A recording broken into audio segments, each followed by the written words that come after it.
Court से जो important topics थे जो आपके जुडिशियल एग्जाम में आने हैं वो सारे हमने पढ़ लिए। अब कुछ इम्पोर्टेंट टॉपिक्स जो लास्ट लेक्चर हमारा रहता है regarding the civil procedure code, जिसमें आज हम पढ़ेंगे appeal, review, revision, reference, what is proper suit, summary suit क्या होता है, एंड ऑर्डर 39 रूल 1 and 2 जो स्टे के मुतालिक और रिसीवर। सबसे पहले अपील, रिव्यू, रिवीजन और रेफरेंस के मुतालिक आप में से कोई बता सकता है व्हाट इज द अपील?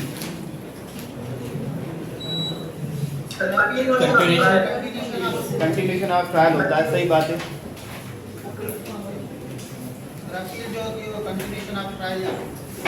सही। Appeal is just a formal request जो हम करते हैं टू द हायर कोर्ट कि जो लोअर कोर्ट का डिसीजन आया है उस डिसीजन में अगर फर्स्ट अपील है तो फैक्चुअल या लीगल कोई इशू है, अगर सेकंड अपील करते हैं तो हम करते हैं regarding the questions of law only. अब सेक्शन 96 जो है सिविल प्रोसीजर कोड का वो डील करता है appeal from the original decree, क्योंकि आपके जो एग्जाम आएगा उसमें सिर्फ ये या तो 5 मार्क के क्वेश्चन आएगा कि आप अपील डिफाइन करें या डिफरेंशिएट अगर हुआ या अपील रिव्यू रिवीजन उसी में, क्योंकि छोटे छोटे क्वेश्चन ही आते हैं। अब अपील फ्रॉम डिक्री में एक चीज ध्यान में रखें कि जजमेंट जब भी ट्रायल कोर्ट जजमेंट पास करती है, after passing the judgment the aggrieved person, अब एग्रीव्ड पर्सन से क्या मुराद है?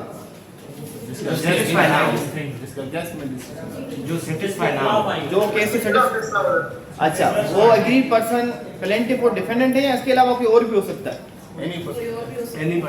कोई और भी हो सकता है। Any aggrieved person, a plaintiff or defendant, even a person who is stranger to the suit, he can file the appeal before the higher forum, before the superior court. वो appeal file कर सकता है कि sir, though I am not party in the suit, though I am not plaintiff or defendant, but my rights have been jeopardized, so I am challenging such decision before such higher forum. अब एक चीज ध्यान में रखें कि अगर appeal x party होती है तो क्या एक्स पार्टी अपील के खिलाफ, एक्स पार्टी अगर सूट हो गया या एक्स पार्टी अपील हो गई तो उसके खिलाफ क्या डिसीजन हम अपील कर सकते हैं बिफोर द फर्स्ट फॉरम और सेकंड फॉरम जो है कर सकते हैं? तो सेक्शन 96 कहता है आप बिल्कुल कर सकते हैं, पर एक अगर appeal, there is only one condition जो आपने क्रिमिनल प्रोसीजर कोड में भी पढ़ा होगा, when the decision is given in a suit which is based on the mutual consent of the parties, in that case you can not file an appeal. एक suit चल रहा था, suit में आप लोगों ने कंप्रोमाइज एप्लीकेशन फाइल कर ली, order 23 rule 3 जो हमने पढ़ा था। अब वो कंप्रोमाइज एप्लीकेशन के बुनियाद पे अगर जो भी डिसीजन आएगा कोर्ट का उसको आप चैलेंज नहीं कर सकते इन द अपील। तो अगर मैं किसी के साथ कंप्रोमाइज कर दिया मैंने और कंप्रोमाइज के एग्रीमेंट टर्म्स और कंडीशन हमने मेंशन कर दिए कंप्रोमाइज शीट में कंप्रोमाइज, अब वो हमने कोर्ट में फाइल कर दिया, कोर्ट ने ऑर्डर किया। अब उस कंप्रोमाइज शीट में अगर कोई ऐसी शराइत आते हैं जिसकी वायलेशन करती है अदर साइड, अगर मैंने एक एग्रीमेंट किया, उस एग्रीमेंट में कहा कि भाई हम जो दोनों भाई हैं आपस में मिलके रहेंगे, ठीक, और एक दूसरे से कोई मसला नहीं करेंगे, प्रॉपर्टी में दोनों के इक्वल राइट होंगे, इक्वल पोजीशन होगी। अब कंप्रोमाइज फाइल होने के बाद अगर मेरा भाई जो डिफेंडेंट था उसने मुझसे घर से निकाल दिया, ये कह रहा आप तो प्रॉपर्टी के ओनर नहीं हो, तो फिर मैं क्या करूं? एग्जीक्यूशन फाइल होगी। कैसे file? Then what is the remedy? अगर कंसेंट डिक्री जो आपने ली है, अगर कंसेंट डिक्री में किसी भी जी बताया तो उसमें 12(2) होता है, बिल्कुल सही कह रहे हैं। इस पे जजमेंट्स हैं कि जब कंप्रोमाइज डिक्री हो एंड आइदर द प्लेंटिफ और the defendant has violated the terms and conditions of the compromise decree, then the agreed person can file the 12(2) application, वो फाइल करता है। अच्छा, उसके बाद हम थोड़ा कंपैरेटिव पढ़ते हैं। अगर आप देखेंगे रिवीजन, तो जो रिवीजन होती है वो भी हायर कोर्ट में फाइल होती है, पर रिवीजन ठीक है, आप सही कह रहे हैं, कंप्रोमाइज डिक्री अपेलेबल नहीं है, हमने भी यही कहा। रिवीजन जो होती है before the higher forum, higher forum करते हैं आप, या रिवीजन और अपील में एक डिफरेंस है।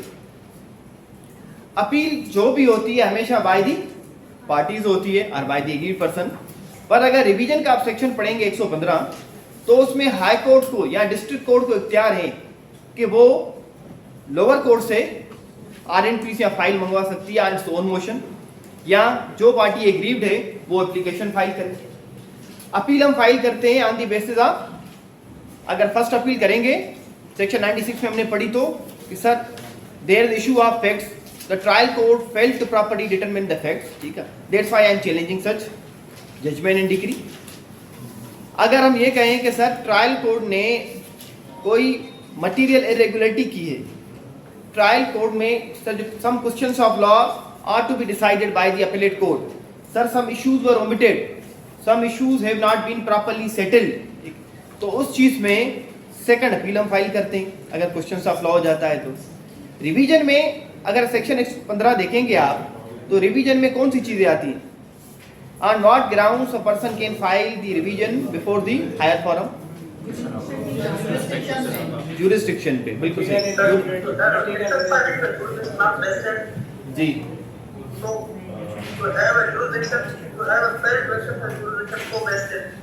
सही है सर. अगर जो लोअर कोर्ट थी उसके पास जुरिस्डिक्शन थी नहीं केस को चलाने की, या सर जो लोअर कोर्ट थी वो अपनी जुरिस्डिक्शन से बियॉन्ड गई है, या सर लोअर कोर्ट जो है जुरिस्डिक्शन प्रॉपर्ली एक्सरसाइज नहीं की है. ठीक. अब जो रिव्यू होता है मटेरियल इरेगुलरिटी से क्या मुराद है? अच्छा, मटेरियल इरेगुलरिटी से मुराद के सर कोई प्रोसीजर प्रॉपर फॉलो नहीं हुआ.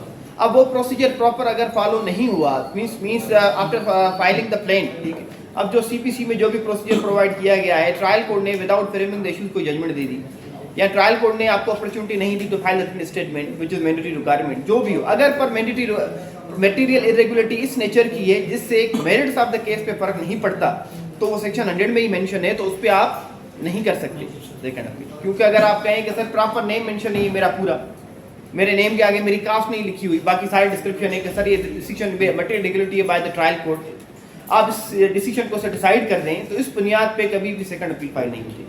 अब रिव्यू में एक फर्क जो अपने जहन में रख लें, रिव्यू होता है बिफोर द सेम कोर्ट. वही कोर्ट जो है रिव्यू करती है. अब उसमें ग्राउंड्स मेंशन है सेक्शन 114 में, और रिव्यू का जो रेलिवेंट ऑर्डर है कि अगर आप रिव्यू करेंगे बिफोर द सेम फोरम करेंगे, अगर आपको अपील की अपॉर्चुनिटी दी गई है बाय द लॉ, ठीक, और आप प्रेफर नहीं करते, इन that case you can file the review. या अगर आपको कानून अपील फाइल करने की अपॉर्चुनिटी प्रोवाइड नहीं देता, in case you can also file the review. अब रिवीजन के हमने देखे जुरिस्डिक्शन के ग्राउंड होते हैं, तो रिव्यू के जनरल ग्राउंड्स क्या होते हैं जिनकी बुनियाद पे रिव्यू फाइल किया जाता है? What are those grounds?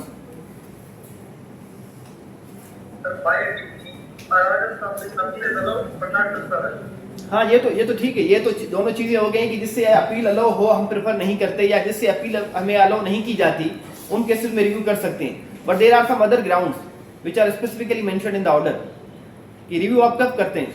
कोई मटेरियल एरर डिसीजन को, हाँ, क्लेरिकल मिस्टेक या कोई डिस्कवरी हो जाती है किसी कोई मटेरियल फैक्ट्स या एविडेंस की which were not in your possession when you filed the suit or when the decision came on record, ठीक है, or it came to your knowledge but you were unable due to some sufficient reason to bring such document before the court. Like a new facts arising. New facts जब arise होती हैं, discovery जब हो जाती है, तो इन बुनियाद पे हम कर सकते हैं. या sir on the apparent there is an irregularity, या sir there is a defect, या sir on the face of the record ही पता चल रहा है कि there is an error, there is an omission कोई है, उस बुनियाद पे भी आप कर सकते हैं. या एनी अदर सफिशिएंट रीजन, ये तीन चीजें जिनकी बुनियाद पे ऑर्डर के मुताबिक आप फाइल करते हैं रिव्यू बिफोर सेम कोर्ट. अब रेफरेंस समझिए.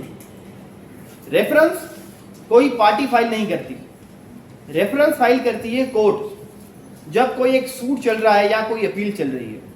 अब उसमें court while deciding such case ये देखती है कि there is some material question of law to be decided, ठीक, या पब्लिक इंपॉर्टेंस का कोई क्वेश्चन है जो डिसाइड होना है, तो कोर्ट क्या करती है, उसको रेफर कर देती है टू द हाई कोर्ट. ये हम डिफरेंस उस सेंस में नहीं पढ़ रहे कि मजिस्ट्रेट साहब के पास केस आया, मजिस्ट्रेट के ऊपर एलिगेशन लग गया कि सर कंप्लेनेंट आपका रिश्तेदार नहीं चलाएंगे केस, उसने रेफर कर दिया डीजे को, ये चीज नहीं.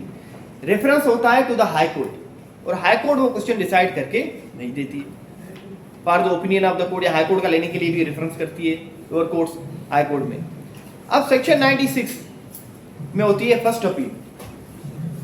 मैंने आपको पढ़ाया था कि डिग्री डिफरेंस में भी कोई एग्रीड होगा या सिर्फ जस्ट ना डिफरेंस में कोर्ट डिसाइड करती है while deciding the case that some questions of law or some important questions of public importance are to be decided for such opinion of the honorable high court is required. ठीक है, तो वो उस condition में होता है reference. अब 113 president reference file करती जी नहीं वो तो कॉन्स्टिट्यूशन ऑफ पाकिस्तान की एडवाइजरी जुरिस्डिक्शन हो गई, सुप्रीम कोर्ट के उसमें नहीं जा रहा है, उस सेंस में नहीं।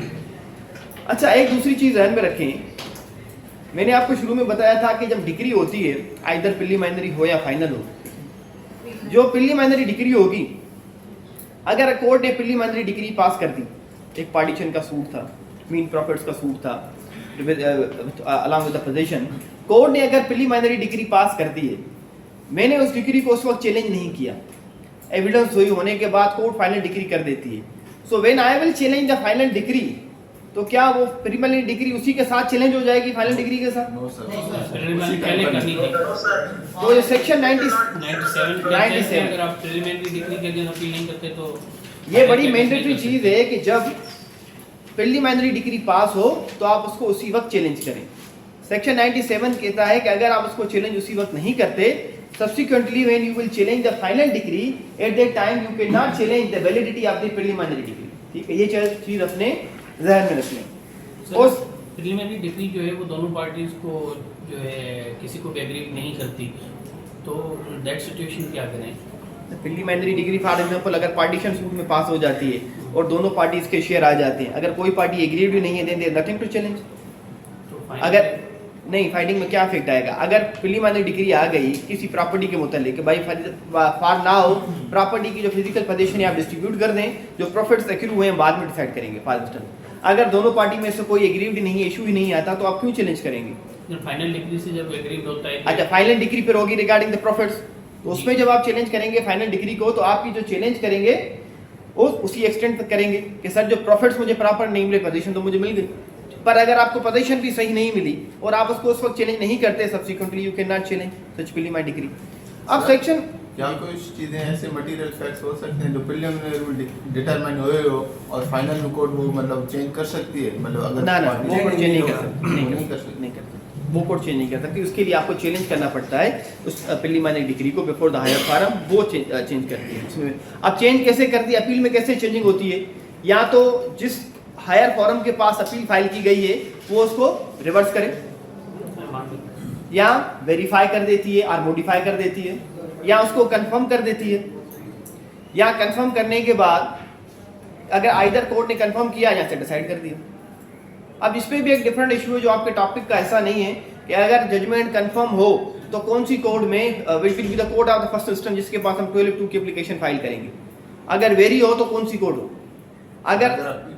अगर ट्रायल कोर्ट ने एक फैसला दे दिया सूट का, वो चैलेंज हुआ before the higher forum, appellate court ने उस फैसले को अगर कंफर्म कर दिया, तो फिर किसके पास जानी चाहिए? 12(2)? अपीलेट कोर्ट सर नहीं, फिर उसके बाद ट्रायल कोर्ट में जाना है। पर अगर अब इस पे भी नहीं, लेटेस्ट जजमेंट आ गई, ये पूरा सिनेरियो चेंज हो गया, वो मैं आपको बता दूं। 2014-2015 तक ये सिनेरियो था कि पर अगर जजमेंट वेरीफाई हो, मॉडिफाई हो, रिवर्स हो, तो फिर किसके पास होगी? 12(2)?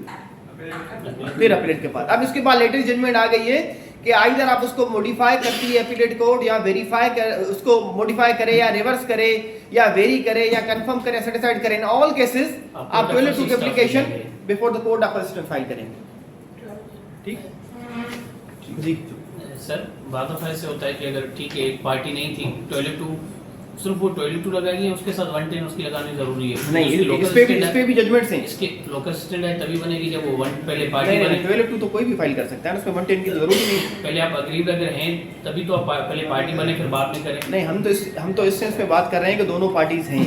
अच्छा, उसमें अगर कोई आगे फ्रॉड आ जाता है, डिफरेंट सिनेरियो में ये है कि अगर आप पार्टी नहीं है, फॉर इंस्टेंस हमने बात की कि at the time when you are, if you are not a party in the suit, neither you are plaintiff nor you are defendant, and you are challenging such decision before the higher form, whether you can challenge it, yes you can do so।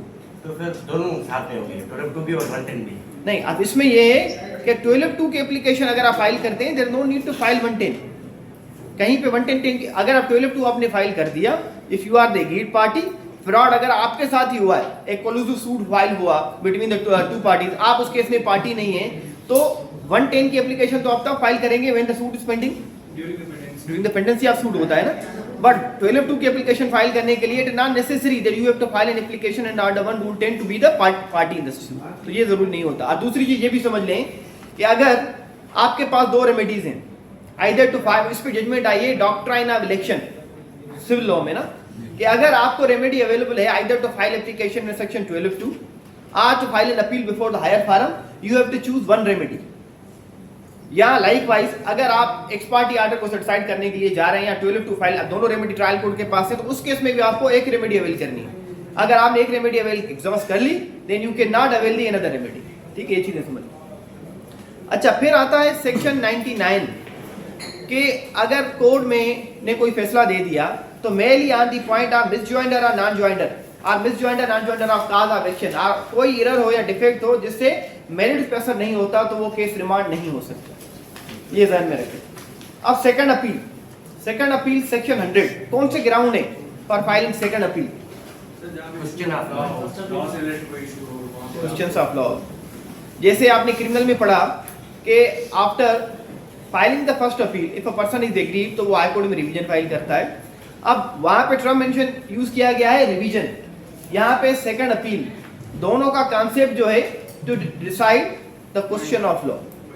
अगर question of law का कोई issue होगा तो उसके मुतालिक आप file कर सकते हैं, या कोर्ट ने कोई material issue which is related to the law has not been decided by the trial court, तो वो हाई कोर्ट कर सकती है सेकंड अपील। सेकंड अपील होती है हाई कोर्ट के पास फाइल, ये भी ध्यान में रखें। क्वेश्चन ऑफ लॉ और कंट्रोरी टू लॉ में तो डिफरेंस है। कंट्रोरी टू लॉ, हाँ, कंट्रोरी टू लॉ कैसे कि जिस तरह सीपीसी ने कोई एक आपको स्पेसिफिक रेमेडी बताई है या कोई एक राइट बताया है, लेकिन अगर कोई स्पेशल लॉ है जिस तरह सक्सेशन का है, किसी और स्पेशल लॉ के तहत आपको कोई और रिलीफ मिलना चाहिए था, लेकिन कोर्ट ने उस पर इशू फ्रेम ही नहीं किया, डिसाइड नहीं किया, तो ये कंट्रोरी टू लॉ या इशू ऑफ लॉ है? नहीं, ये इशू ऑफ लॉ और इशू ऑफ एक्ट में तो सिंपल चीजें हैं। If there is a factual dispute between the parties, अगर उसके मुतालिक मैं कहूँ कि हमारे बीच में कॉन्ट्रैक्ट हुआ है, कॉन्ट्रैक्ट हुआ कि नहीं हुआ, फैक्चुअल इशू है। अगर मैं कहूँ कि सर ये कॉन्ट्रैक्ट की वैलिडिटी नहीं है, this contract is not executed in according with the law, या लॉ की टर्म्स पूरे नहीं है, question of law, question of law simple define करता है any question which has been framed contrary to the law. जैसे आपने ही मिसाल दे दिया मैं कि अगर कोर्ट कोई ऐसा क्वेश्चन फ्रेम करती है while deciding the case which is contrary to the law, अगर उसमें बहुत सारी चीजें, ठीक, अगर वो उस कोर्ट के एम्बेड में नहीं आता या कोर्ट उसके मुताबिक अपने पावर प्रॉपर्ली एक्सरसाइज नहीं करती, तो बहुत सारे जो भी क्वेश्चन होगा framed by the higher lower court which is contrary to the law और the usages having the force of the law, ठीक है, उसके मुतालिक आप अपील फाइल कर सकते हैं। अब आता है सेक्शन 101।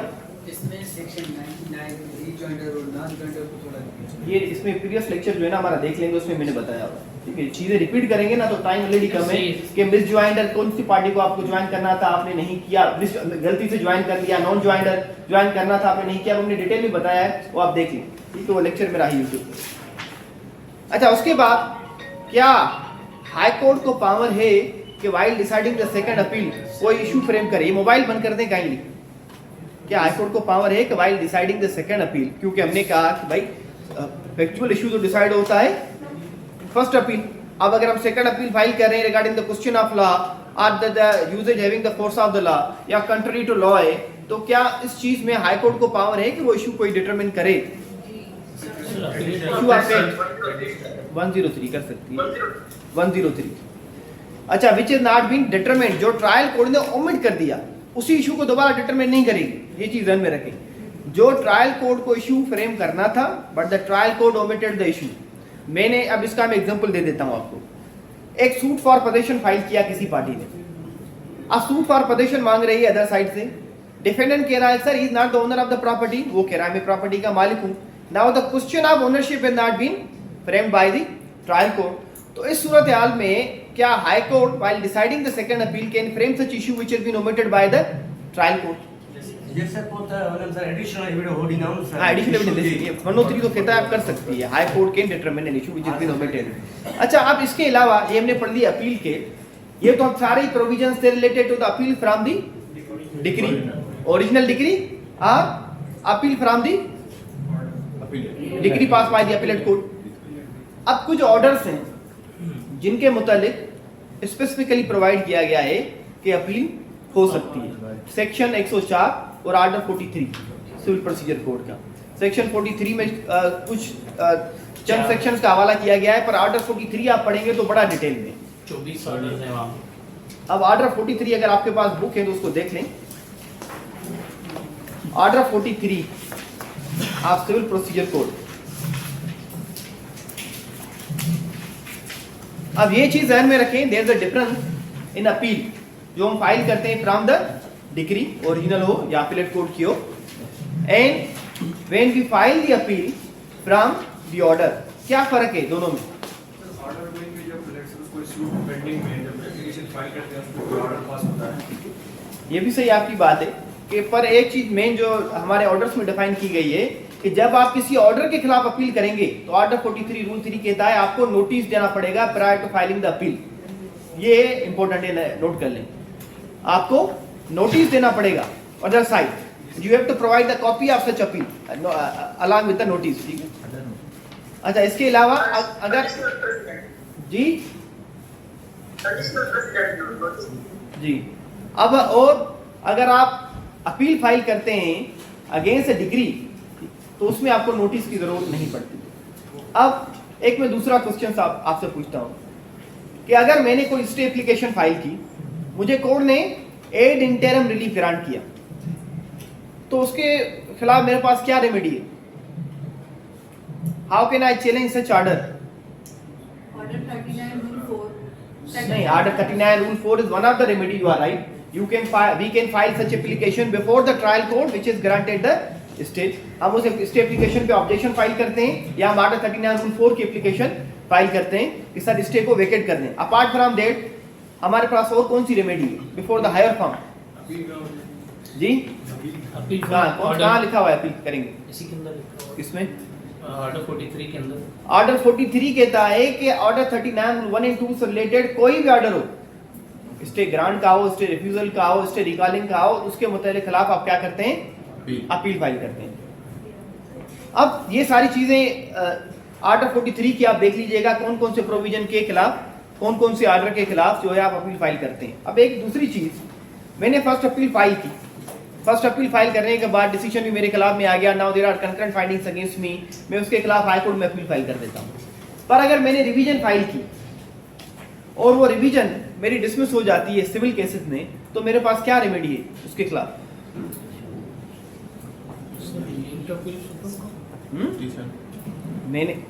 मैंने सूट फाइल किया है या कोई अब उसके खिलाफ या कोई मेरे खिलाफ ऑर्डर आ जाता है जिसमें उस ऑर्डर में मुझे अपील का, क्योंकि डिग्री के खिलाफ तो आप अपील करेंगे, अगर ऑर्डर हो जाता है जिस ऑर्डर में ऑर्डर 43 में स्पेसिफिकली मेंशन नहीं है, अब उस ऑर्डर के खिलाफ मुझे जो है, जैसे सेक्शन 12(2) का ऑर्डर है, अब ये मिसाल ले लें, अब उस ऑर्डर के खिलाफ मैंने फाइल कर दी रिवीजन।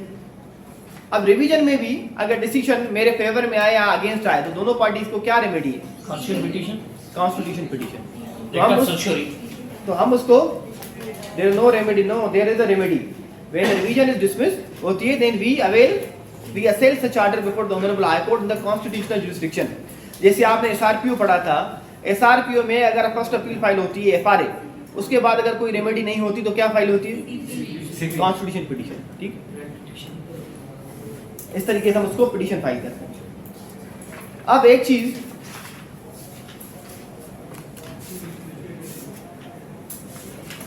अपील जब हम फाइल करते हैं ऑर्डर 43, ऑर्डर 41, ऑर्डर 41 में ये एक फैसला आया, डिसीजन आता है। ऑर्डर 41 रूल 2 की बात कर रहा हूं। वैसे आप अपील हम फाइल करेंगे तो what should be the format memorandum of the appeal? ये पता है आपको कैसे होनी चाहिए अपील की?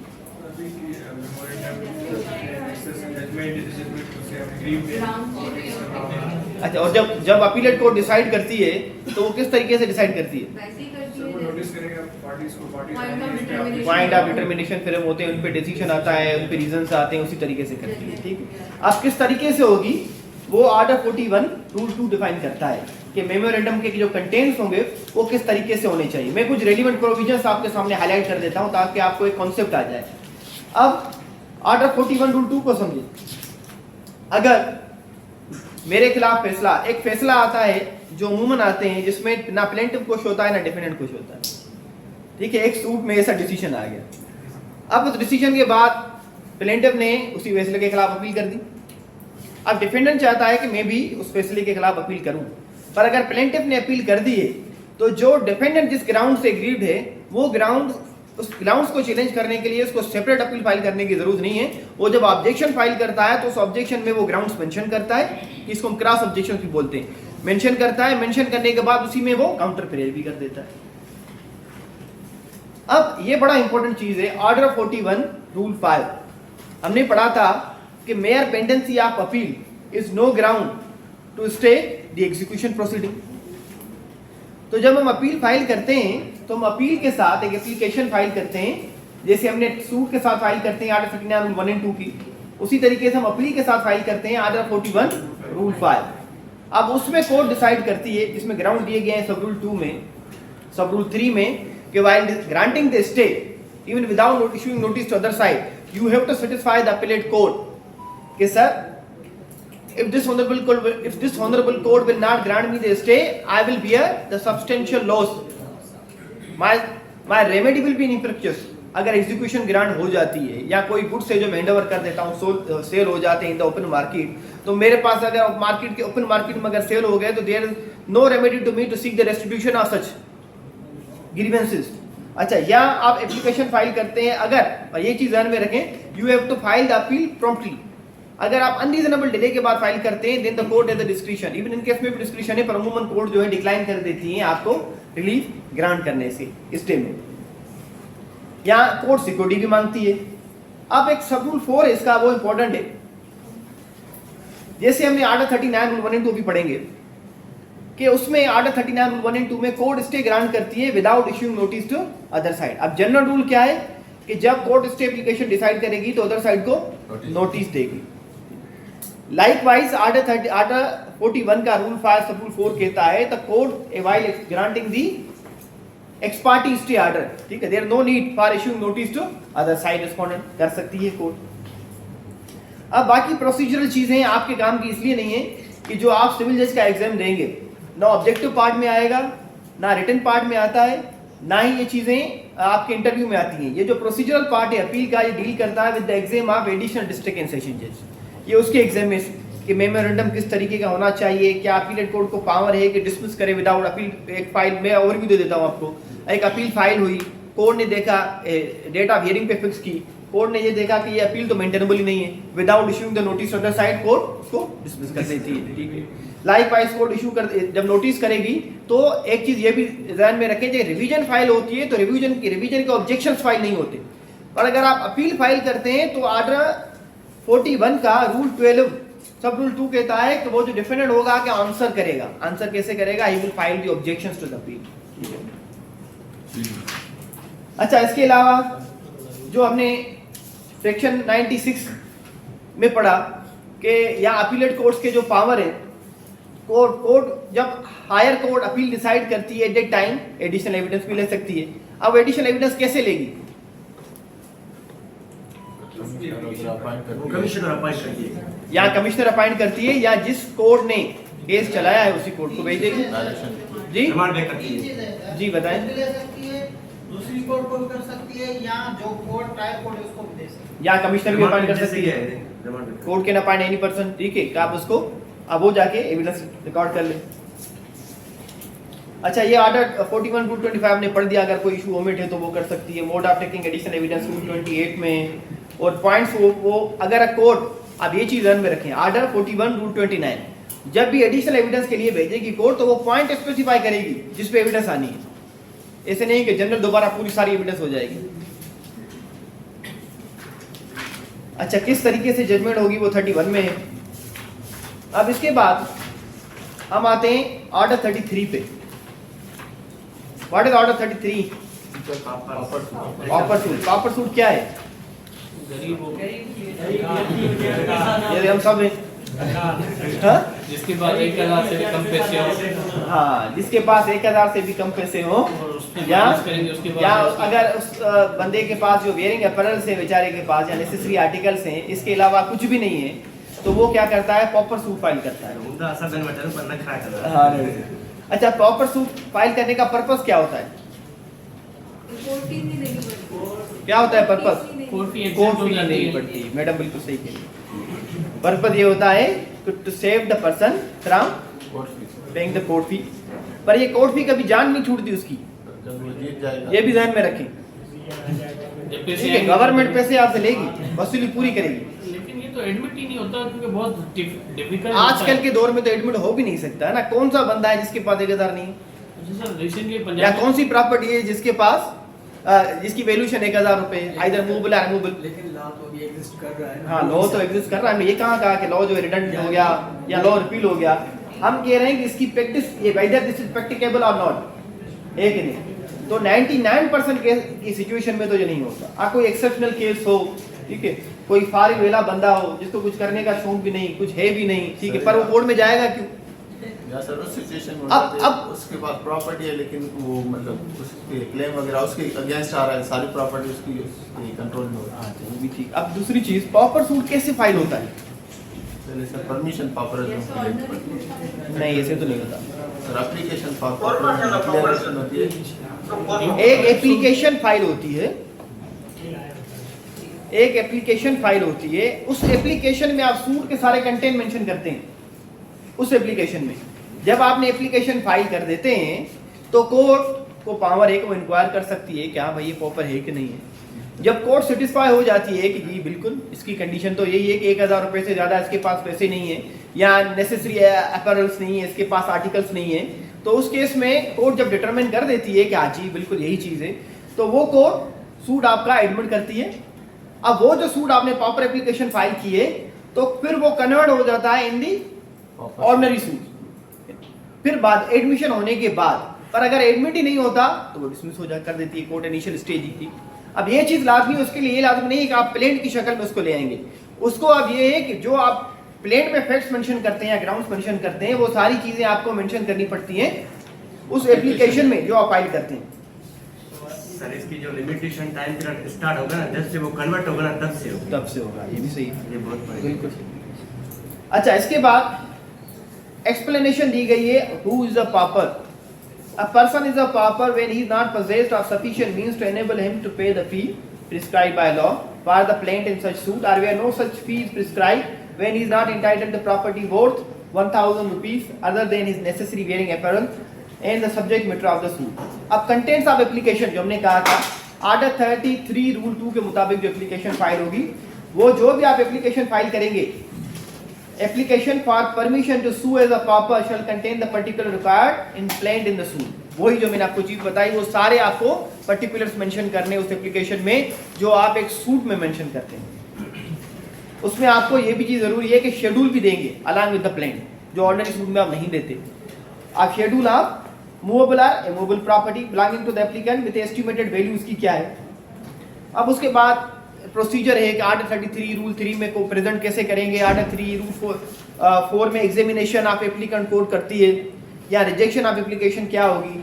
अब इसका जिस ये है कि ये जब एप्लीकेशन फाइल हो गई, आपका एप्लीकेशन आपकी ग्रांट हो गई, ठीक है, आपने लीव मांगी पर कोर्ट से कि सर मुझे इजाज़त दे दे, मैं इधर प्रॉपर केस फाइल करूँ। अब जिस प्रॉपर्टी के मुतालिक आप केस फाइल करते हैं, अगर वो सूट आपका कल डिक्री हो जाता है तो वो जो कोर्ट फी आपने नहीं दी थी कोर्ट में, नहीं वो कोर्ट जो फी आपने नहीं दी थी वो आउट ऑफ जो आउटकम आएगा आपके pass out of such decree, वो प्रॉपर्टी की शेप में हो, मूवेबल है मूवेबल हो, कोर्ट उससे ले, कोर्ट को आपको वो पैसे देने, वो कोर्ट फी आपको जमा करानी है लास्ट में। सर अगर इसमें वो काउंटर में अगर कोई डिफेंडेंट मतलब कोई आ जाता है और वो कोई काउंटर क्लेम पर हाँ, अगर काउंटर क्लेम तो नहीं करेगा, अगर डिफेंडेंट आ जाता है प्रॉपर सूट में कि सर ये झूठ बोल रहा है, ये तो गरीब है ही नहीं, मुझसे ज़्यादा मालदार है, इसकी सर ये प्रॉपर्टी है, अच्छा, और कोर्ट ने अगर पहले एप्लीकेशन ग्रांट कर दी थी उसकी, ठीक है, तब कोर्ट डिफेंडेंट ने आगे अगर कोर्ट को बताया तो वो कोर्ट फिर उसकी जो प्रॉपर स्टैंडिंग है वो रिकॉल करके उसको डायरेक्शन दे देती है कि आप कोर्ट फी जमा कराए, नहीं करते तो फिर सूट डिसमिस कर देती है। अच्छा जी, ये जो कोर्ट फीस है ये प्रोविंशियल ट्रेजरी में जाती है या फेडरल में? कोर्ट फीस तो एजी सिंस हम स्टैंड पेपर्स लेते हैं, पर आफ्टर द 18th अमेंडमेंट तो प्रोविंशियल ऑटोनॉमी आ गई है, तो प्रोविंशियल ट्रेजरी में जाती है, अदरवाइज बिफोर दैट सेंट्रल का डोमेन था। अच्छा, अब इसकी हमने एक चीज पढ़ी थी मोर्गे, अभी भी पढ़ेंगे, ट्रांसफर ऑफ प्रॉपर्टी, इसको मैं कंक्लूड कर लूं, सिर्फ 2 टॉपिक रहते हैं कि जो सूट फाइल होते हैं रिगार्डिंग द फोरक्लोजर, वो ध्यान में रखें, आर्टिकल 34 में फाइल होते हैं, आर्टिकल 34 ऑफ द सीपीसी, उसके मुतालिक फाइल होते हैं।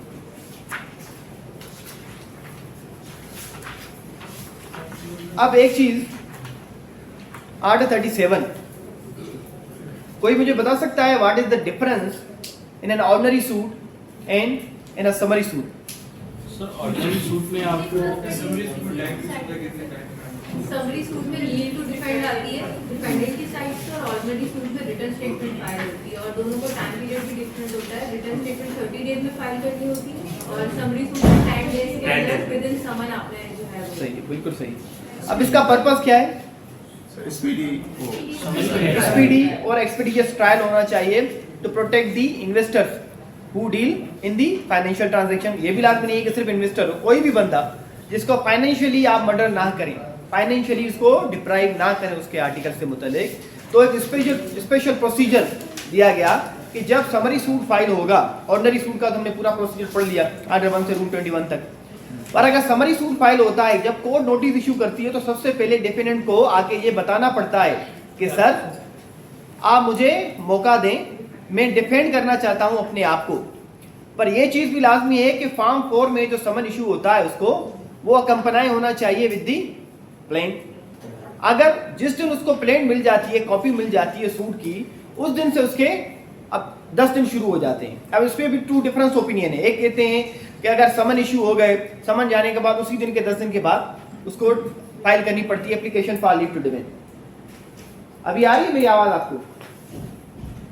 अच्छा, यहाँ दूसरी कंडीशन ये कहते हैं कि सर समन चला गया, अब उसके बाद हमें कॉपी नहीं मिली, ठीक है, प्लेन नहीं मिली। अच्छा, अभी चेक करें तो ये लाजमी है कि समन के साथ प्लेन की कॉपी जानी चाहिए। You can not deprive a person from properly defending his position. तो वो जब एप्लीकेशन फाइल करता है within 10 days after receiving the summon, अगर 11वां दिन हो गया तो क्या होगा? जजमेंट डिसअलाउ हो जाएगा, उसका डिफेंस स्टॉप हो जाएगा। जी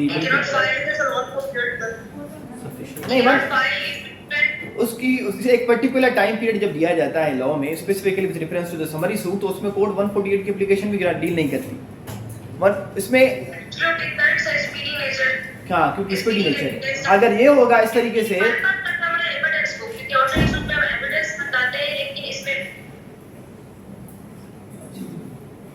दीदार साहब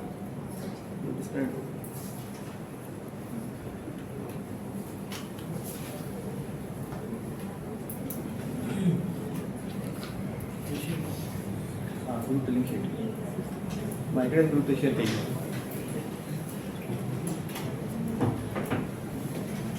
अच्छा, ये जो आर्डर 37 है, आर्डर जो 37 है, अगर इसमें आपने within 10 days application for leave to defend file नहीं की तो कोर्ट आपका डिफेंस स्ट्रक ऑफ कर देती है और डिग्री पास कर देती है, judgment in the favour of the plaintiff. अब ये चीज ध्यान में रखें कि आर्डर 37 का जो डोमेन है वो बड़ा लिमिटेड है। आर्डर 37 किस चीज से डील करता है? आर्डर 37 डील करता है नेगोशिएबल इंस्ट्रूमेंट से। नेगोशिएबल इंस्ट्रूमेंट्स के अगर प्रोमिसरी आपका नोट हो, आपका हवाला हंडी में हो, ठीक है, बिल ऑफ एक्सचेंज हो, इन सारी चीजों से मुतल्लिक आप कर सकते हैं, चेक हो। पर अगर इसके अलावा आपका कोई मैटर है तो वो इस ऑर्डर के डोमेन में नहीं आता। You can not file a summary suit. अच्छा, इसके बाद अगर डिफेंडेंट ने शो कर दिया, डिफेंडेंट ने एक application for leave to defend file कर दी और डिफेंडेंट ने कोर्ट को, और डिफेंडेंट ने अगर कोर्ट को सेटिस्फाई कर दिया sir that I have a prima facie good case, और जी हाँ ये तो स्टेक इंग्रेडिएंट्स हैं, पर सर मैं I have a good case to present before the court, ठीक है, and I may be granted permission to defend the case. अब उस केस में कोर्ट 2 चीजें करती है, आइदर द कोर्ट कंडीशनली उसकी लीव टू डिफेंड ग्रांट कर दे कि आप जो है इक्विवेलेंट अमाउंट जमा कराएं या कोई सिक्योरिटी जमा कराएं, ये भी लाजमी नहीं है कि इक्विवेलेंट अमाउंट होना चाहिए, या कोर्ट जो है उसको लीव टू डिफेंड ग्रांट कर देती है unconditionally without depositing any security before the court, या कोर्ट उसकी लीव टू डिफेंड डिसमिस कर देगी। These are the 3 modes. अगर कोर्ट ने उसकी लीव टू डिफेंड ग्रांट कर दी अनकंडीशनली या conditionally, then what will be the nature of the suit? Ordinary. जी बिल्कुल सही कह रहे हैं। लीव टू डिफेंड पे वो सूट जो डिसमिस हो सकता है ना उसका। जी अगर मैंने लीव टू ना डिफेंड फाइल करी, अगर लीव टू डिफेंड आपने फाइल की, लीव टू डिफेंड उसकी अलो हो गई, तो फिर वो ऑर्डिनरी सूट में कन्वर्ट हो जाएगा, ऑर्डिनरी सूट का उसका प्रोसीजर फॉलो होगा। पर अगर आपने application for leave to defend file की, application for leave to defend file करने के बाद कोर्ट ने उसकी लीव डिसमिस कर दी, फिर तो उसका डिफेंस स्ट्रक ऑफ करके कोर्ट जो अगर नहीं आता तो डिफेंस स्ट्रक ऑफ करके या लीव डिसमिस होने के बाद कोर्ट जो है जजमेंट और डिग्री पास करती थी। सर लीव टू डिफेंड अगर मैं साबित कर देता हूँ कि भाई लीव टू डिफेंड में आपको सिर्फ ये साबित करना है कि whether you are entitled to defend your case और नॉट, ये एम्बिट होता है लीव टू डिफेंड का। इससे ज्यादा आप मेरिट्स ऑफ द केस पे नहीं जाते।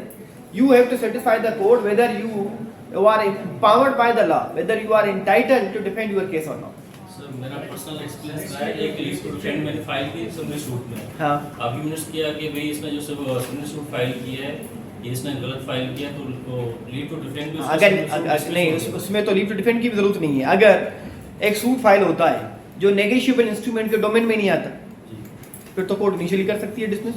या अगर कोर्ट इनिशियली डिसमिस नहीं किया, आपने लीव टू डिफेंड फाइल किया, उसमें आप ये पॉइंट एनलाइटन करते हैं कि सर ये नेगोशिएबल इंस्ट्रूमेंट में नहीं आता। उम्र तो ऐसा होता नहीं है, हमने नहीं देखा कभी अपनी कंट्रीज में, ठीक है। पर अगर नेगोशिएबल इंस्ट्रूमेंट में आता ही नहीं है केस, तो वो on the very first day जब डेट ऑफ हियरिंग होती है कोर्ट उसको डिसमिस कर देती है कि आप जाके अंडर यू, अगर मैं सूट फाइल करूं फॉर डैमेजेस और मैं जाऊं नेगोशिएबल इंस्ट्रूमेंट में, तो court on the very first day dismiss कर देगी। अब उसके बाद अब आपका जो सूट डिसमिस हुआ था लीव टू डिफेंड पे, वो किस ग्राउंड पे हुआ था? सर उसमें चेक दिए थे हमने, उसके बाद वो चेक बाउंस हो गए, एफआईआर हो गई। एफआईआर जो चली थी उसको अथॉरिटी मैंने एफ की, उसमें जो एग्जाम में उसका क्या नाम है एविडेंस चला था, उस एविडेंस का मैंने हवाला दिया था उसमें। तो क्रिमिनल केस के एविडेंस तो बाइंडिंग नहीं है कोर्ट के ऊपर सिविल में। सर उसमें उसने एडमिट किया था काफी चीजें, उसका चलें उस पर डिसमिस हो गया था सर। अच्छा, उसके बाद अगर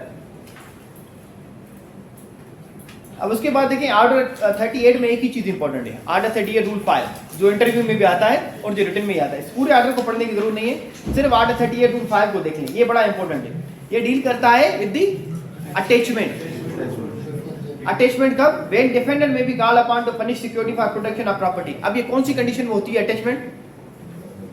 आर्डर 38 रूल 5 प्रॉपर्टी को मतलब डिमेज वगैरह कोई करे वो खत्म, हाँ मुल्क छोड़ के जा रहा है या सर डेट से पहले भाग जाएगा या ट्रांसफर कर देगा। अब इसमें आर्डर 38 रूल 5 कहता है कि अगर कोर्ट सूट की किसी भी स्टेज पे सेटिस्फाई हो जाती है बाय द एफिडेविट अदरवाइज कि डिफेंडेंट जो है सबसे पहले ऑब्स्ट्रक्ट करेगा या डिले करेगा एग्जीक्यूशन ऑफ एनी डिग्री, तो तब भी कोर्ट कर सकती है। Sir before announcing the judgment, before ये ध्यान में रखें कि आर्डर 38 जो है डील करता है before announcing the judgment, before deciding the case. Order 30 rule 5, क्योंकि सवाल आता है कि कोर्ट क्या डिग्री पास करने या जजमेंट पास करने से पहले प्रॉपर्टी को अटैच कर सकती है? तो बिल्कुल कर सकती है। कौन सी प्रोविजन में अटैच कर सकती है? Order 30 rule 5। तो इसकी आप हेडिंग ही पढ़ेंगे तो उससे arrest and attachment before judgment. अब ये 5 कहता है कि व्हेन अच्छा is about to dispose of the whole और any part of his property, कि सर ये प्रॉपर्टी मूवेबल हो या आइदर मूवेबल हो, ये प्रॉपर्टी को सेल कर देगा, then a new Pandora box will be open, then the court have to determine such issues also. तो इस स्टेज पे ये है कि ये प्रॉपर्टी को डिस्पोज ऑफ कर देगा, इस प्रॉपर्टी को एलिडेट करेगा, हाँ डिस्पोज ऑफ कर देगा, थ्रू अलाइनेट कर दे उसको, या गिफ्ट के तरीके कर दे, किसी भी तरीके कर दे, ट्रांसफर कर देता है प्रॉपर्टी को, सर इसको अटैच कर लिया, या सर ये रिमूव कर देगा if the property is movable, whole और any part of his property from the local limits. तो इसको केस में यहाँ ये भी कंडीशन होती है कि सर ये जो है बाहर चला जाएगा and he will not come, ठीक है। इस कंडीशन में कर सकती है कोर्ट अटैचमेंट। अब इस केस में ये है कि आपको प्रॉपर्टी को स्पेसिफाई करना पड़ता है फॉर दी अटैचमेंट। अब एक आते हैं आर्डर 39 पे, ये बड़ा इंपॉर्टेंट ऑर्डर है आर्डर 39। आर्डर 39 डील करता है स्टे से, ठीक है। जो सिविल केसेस में हमारी जो वकालत चलती है, जिस भी वकील की स्टे पे या अमूमन हाईकोर्ट पे ही स्टे लेके बड़े बड़े वकील 20-20 साल स्टे चलती है। अब आर्डर 39 रूल 1 कहता है कि कोर्ट को पावर है स्टे ग्रांट करने का। अब एक टर्म होता है एड इंटरम स्टे, इसको ये एड इंटरम स्टे क्या होता है?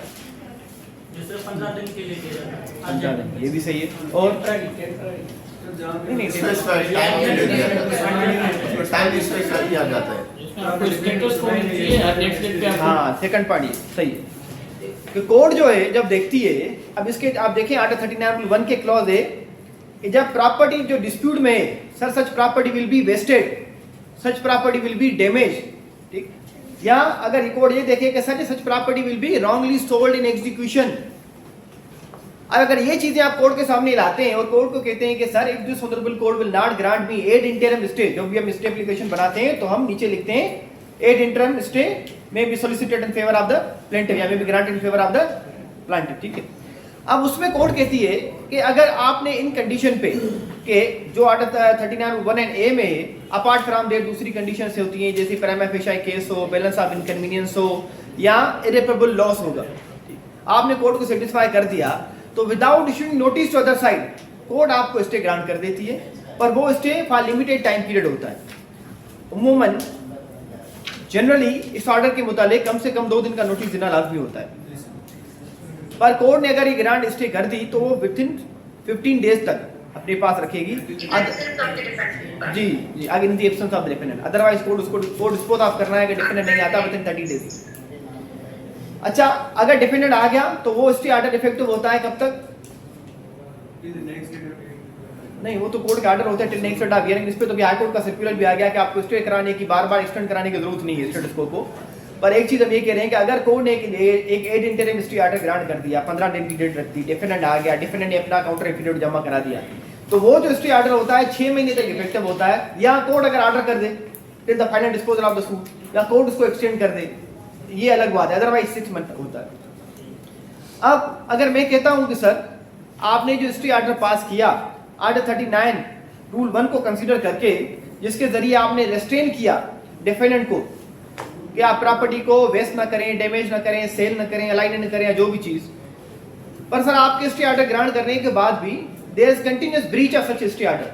अब उसमें या तो हम कंटेम्प्ट फाइल करते हैं इसी ऑर्डर के मुताबिक ऑर्डर 39 रूल 23 के मुताबिक, या ऑर्डर 39 रूल 2 में कहते हैं कि सर इस कंटिन्यूअस ब्रीच को भी रोका जाए, ठीक है, वो कंटिन्यूअस ब्रीच ना करे। अब ऑर्डर 39 रूल 2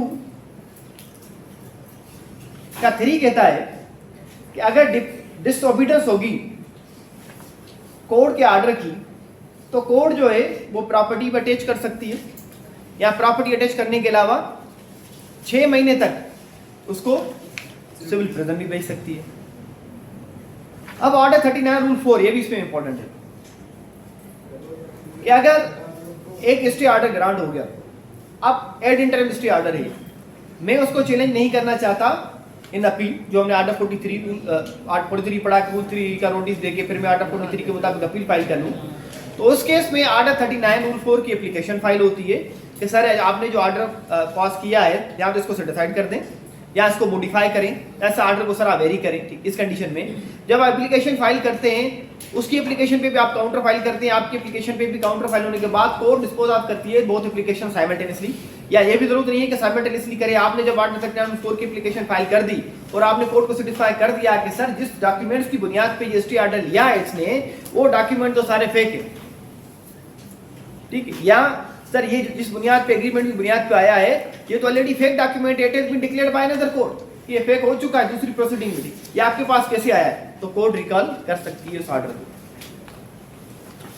अच्छा, उसके बाद ये चीज ध्यान में रखें, आपने एक डॉक्ट्राइन पढ़ा होगा मास्टर एंड सर्वेंट का, पढ़ा है आपने में किसी ने?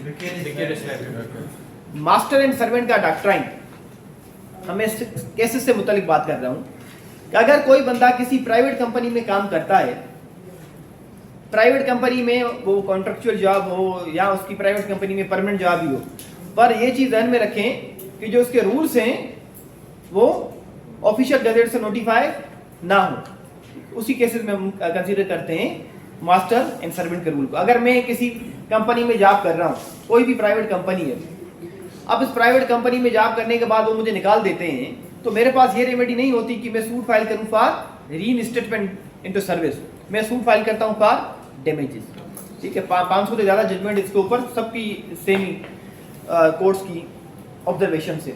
पर ऑर्डर 39 रूल 5 कहता है कि जब आपने not regarding the service regarding any other issue, अगर आपने किसी कारपोरेशन के खिलाफ सूट फाइल कर दिया, अब कारपोरेशन के खिलाफ आपको स्टे मिल गई, तो वो जो स्टे होगा कारपोरेशन के एम्प्लॉइज के ऊपर भी बाइंडिंग होगा, ये ध्यान में रखें, it is regarding the acts of the corporation, ठीक है। अब आर्डर 39 रूल 7 में अगर कोर्ट का चाहे तो एक ऑर्डर कर सकती है कि सर अगर स्टे ऑर्डर तो पास हुआ है but there is continuous breach of the stay order, या कंटिन्यूस ब्रीच ना भी हो कि सर आप इस प्रॉपर्टी को प्रिजर्व कर लें, अपनी पोजीशन में ले लें सर, अपने पास रख लें, क्योंकि डिपेंडेंट जो है अदरवाइज प्रॉपर्टी को डैमेज कर देगा, भले आपने स्टे कर दिया थर्ड पार्टी इंटरेस्टेड ना हो पर सर इसको डैमेज कर देगा, ठीक है। या इसमें यह है कि सर इस प्रॉपर्टी की आप इंस्पेक्शन कराएं regarding the subject matter pertinent to stay, कि इस स्टे की वायलेशन हुई है कि नहीं हुई। अब इसमें ग्राउंड मेंशन किए गए हैं आर्टिकल 39 रूल 7 के कि अगर कोर्ट देखे किसी पार्टी की एनी पार्टी एप्लीकेशन फाइल करे प्लेंटिफ या डिफेंडेंट, जिसमें कोर्ट ऑर्डर कर सकती है फॉर डिटेंशन प्रिजर्वेशन और इंस्पेक्शन ऑफ एनी प्रॉपर्टी जो सब्जेक्ट मैटर हो सूट का, या दूसरे किसी पर्पस फॉर ऑल और any of the purpose of force authorise any person to enter in apart और इनटू एनी लैंड और building in position of any party, या सर मुझे इंटर नहीं होने दे रहा, इसको ऑर्डर करें कि मुझे प्रॉपर्टी में इंटर होने दे, या for all any of the purpose of force authorise any samples to be taken और observation to be made experiment to be tried which may seem necessary or expedient for the purpose of obtaining full information or evidence। अब इसके बाद ये order 39 rule 1, order 39 rule 2, 3, 4 and 7, these are the only important rules in this order जो आपके exam में आ सकते हैं, आपके एमसीक्यूज में आ सकते हैं, इंटरव्यू में आ सकते हैं। अब एक इसमें लास्ट ऑर्डर पढ़ते हैं regarding the appointment of the receiver. Sir इसमें इंस्पेक्शन कोर्ट आज खुद कर सकती है या विद एप्लीकेशन? नहीं, इसमें तो आप हेडिंग पढ़ेंगे ना जिसकी सेक्शन की, इसमें लिखा हुआ है ऑन द एप्लीकेशन। हाँ,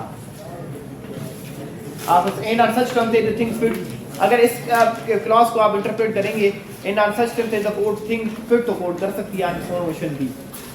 अच्छा, ऑर्डर 40 में पढ़ते हैं रिसीवर, ये लास्ट ऑर्डर है, इसके बाद सीपीसी हमारा preference. What is receiver? Receiver क्या है? custodian of the property. Who can be a receiver? Appoint करते हैं specifically for the preservation, protection, उसके अकाउंट्स को देखना और जो भी रेंट्स एंड प्रॉफिट्स उससे आई है उसकी ड्यूटी है उसको देना। नहीं तो यहाँ पे ये भी है कि अगर रोल जो हमारे पास पूरा enforcement of the duties of the receiver वो ये है कि उसकी प्रॉपर्टी अटैच की जाएगी रिसीवर की अगर वो ग्रॉस नेग्लिजेंस करता है, और फिर वापस इसमें जो फाइल है वो कलेक्टर का है, लेकिन सूरत में हम उस कलेक्टर को उसकी कंसर्ट से अपॉइंट कर सकते हैं एज अ रिसीवर। ठीक है, वेरी गुड, सही है, बिल्कुल यही आर्डर 40 है, यही जो मैडम ने आपको बताया 2-3 लाइन। रिसीवर कौन है? Receiver is always a third party, ये ध्यान में रखें, ठीक है। प्लेंटिफ और defendant can not be receiver, एक थर्ड पार्टी होता है आर्डर 40 के मुताबिक जो रिसीवर अपॉइंट होता है, ये चीज स्पेसिफिक फैक्ट में भी है रिसीवर के मुताबिक। तो एक रिसीवर अपॉइंट करेगी कोर्ट, कब करेगी कोर्ट? ये ध्यान में रखें, appointment of receiver emergency situation में होता है, this is a very harsh remedy. उमूमन कोर्ट जो है रिसीवर अपॉइंट नहीं करती। क्यों नहीं करती? इसके पीछे एक रीजन है। अगर मैं प्रॉपर्टी की पोजीशन में हूँ और रिसीवर अपॉइंट भी किन चीजों में होता है जिनमें प्रॉफिट एक्रू हो रहे हैं, क्योंकि ऑर्डर तो यही कहता है। अगर मैं इस प्रॉपर्टी की बिल्डिंग बनी हुई है 5th फ्लोर की, अब वो प्रॉपर्टी मेरी पोजीशन में है, अब जो मेरा गुजर सफर मेरे घर वालों का होता है इसी प्रॉपर्टी के जो प्रॉफिट्स आते हैं, रेंट्स आते हैं, उसी से होता है। अगर कोर्ट मुझे डिप्राइव कर दे, थर्ड पार्टी को अपॉइंट कर दे एज अ रिसीवर कि आप प्रॉपर्टी को क्या करेंगे, अब आर्टिकल 39 रूल 1 आर्टिकल 40 रूल 1 के क्लासेस देख लेते हैं 4। अगर कोर्ट मुझे रिसीवर अपॉइंट करे वेदर बिफोर और आफ्टर द डिक्री, बिफोर और आफ्टर द डिक्री, रिमूव करे any person from the position और custody of the property, this is one of the purpose कि आप रिसीवर अपॉइंट हो सकता है। अब इसमें कोर्ट ने रिसीवर अपॉइंट कर दिया मुझे, प्रॉपर्टी इन दोनों की है कि आप जाएं प्रॉपर्टी को लुक आफ्टर करें, प्रॉपर्टी को सुपरवाइज करें, प्रिजर्व करें, मैनेज करें, अकाउंट्स को मेंटेन करें, सारी चीजें करें आप। अब जिस बंदे की प्रॉपर्टी थी, क्योंकि वो जो आउट प्रॉफिट्स आने हैं वो सारे मुझे कहाँ जमा कराने? रिसीवर को। रिसीवर को उन सारी चीजों का अकाउंट देना है कोर्ट को, ठीक है। तो वो जो बंदा प्रॉपर्टी की पोजीशन में था जिससे उसके प्रॉफिट्स आ रहे थे वो तो डिप्राइव हो गया सारे प्रॉफिट से, क्योंकि सारे प्रॉफिट से आप इधर बैठ जाएं, थोड़े चेयर पे थोड़े देर से, क्योंकि वो डिप्राइव हो जाता है अपने प्रॉफिट से। तो कोर्ट इसको कंसीडर करती है कि अगर कोई बंदा इतने सालों से एक प्रॉपर्टी की पोजीशन में था, अब उसको एक एप्लीकेशन पे में फौरन डिस्पोजेस कर दे प्रॉपर्टी से और तीसरा बंदा बिठा दे, तो वो बेचारा इस चीज का मोहताज रहे कि जब सूट डिस्पोज ऑफ होगा जिसके प्रॉफिट होंगे उसको मिलेंगे। तो कोर्ट जो है काफी कॉशियस रहती है while deciding application for appointment of receiver. अब ड्यूटीज है कि रिसीवर के मुतालिक, जैसे मैडम ने आपको बताया कि वो फर्निश सिक्योरिटी करेगा, ड्यूली टू अकाउंट फॉर, या सबमिट करेगा अकाउंट, या पे करेगा the amount due from him is the court direct, या अगर कोर्ट डायरेक्शन उसको दे देती है कि आपने अमाउंट रिसीव किया है किसी दूसरे बंदे को दे दें, या दूसरा ये रिस्पॉन्सिबल फॉर एनी लॉस, अगर वो पोजीशन में उसकी पोजीशन में प्रॉपर्टी को कोई लॉस हो जाता है then he will be responsible for such loss, अगर वो लॉस विलफुल हो by the act of the god हो गया then is not responsible because this is beyond his domain. अब दूसरी है इन्फोर्समेंट ऑफ ड्यूटीज से रूल 4। अब इसके मुताबिक जो हमने सीपीसी पढ़ा एक्सेप्ट दिस, ये आपके एग्जाम से हमने ज्यादा पढ़ लिया है क्योंकि एग्जाम्स में इतनी चीजें शायद ना आए जितना डिटेल में हमने सिविल प्रोसीजर कोड को पढ़ा है। ये डिटेल में पढ़ने का मकसद इसलिए था कि क्योंकि मुझे एप्रीहेंशन है, शायद हो सकता है मैं गलत भी हूँ, कि जुरिस्डिक्शन अमेंड होने के बाद सीपीसी के सवाल शायद ज्यादा आ जाएं आपके एमसीक्यूज में, रिटन में, इंटरव्यू में से जैसे। इंटरप्लीडर सूट, जी इंटरप्लीडर सूट आर्डर, इंटरप्लीड तो पढ़ लिया ना, सेक्शन 80 लास्ट लेक्चर में, सेक्शन 88 आर्टिकल 35 वो लास्ट लेक्चर आप देखेंगे उसमें हमने पढ़ा, क्यों पढ़ा था कि सेक्शन 88 पहले आ रहा था तो सेक्शन 88 को हमने आर्टिकल 35 के साथ पढ़ लिया था इंटरप्लीड।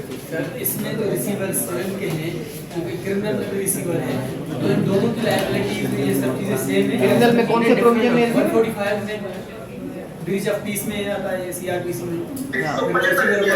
अच्छा वो कोड जो है जो प्रोसीडिंग एक्सरसाइज करती है preliminary to maintain the law and order situation, public tranquility disturb ना हो, तो उसमें कोर्ट तो 145 का आर्डर पास करने के बाद पर्टिकुलर डायरेक्शन दे देती है कि कोर्ट इस प्रॉपर्टी के दोनों बंदों के बीच में डिस्प्यूट है एंड देयर इज एप्रीहेंशन की पब्लिक ट्रैंक्विलिटी डिस्टर्ब होगी, लॉ एंड ऑर्डर की सिचुएशन होगी, तो कोर्ट जो प्रॉपर्टी को अपनी पोजीशन में ले ले या किसी दूसरे को दे दे। सर ने जो ब्यून अच्छा हम आ रहे हैं ट्रांसफर ऑफ प्रॉपर्टी एक पे पढ़ रहे हैं।